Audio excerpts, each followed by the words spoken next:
Hi, welcome to the Richard Kabili YouTube channel, and for today's tutorial, I will be teaching you on how to turn on and off use primary keyboard and mouse keys assistive touch on iPhone X. But first, kindly subscribe to this channel and don't forget to hit the subscribe button and the bell to notify you for the new updates. And let's start!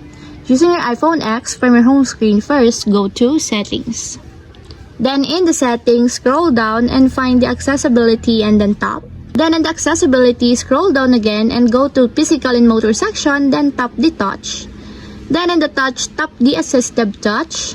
Then in this part in the assistive touch, scroll down and go to pointer devices section and then tap the mouse keys.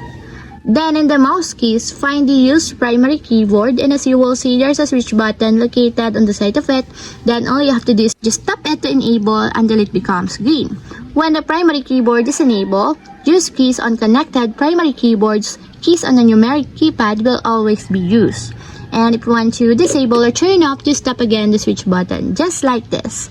And that's it, we have successfully turned on and off use primary keyboard and mouse keys assistive touch on iPhone X. If you have a question, kindly comment down below and don't forget to hit the subscribe button and the bell to notify you for the new updates. And thank you for watching!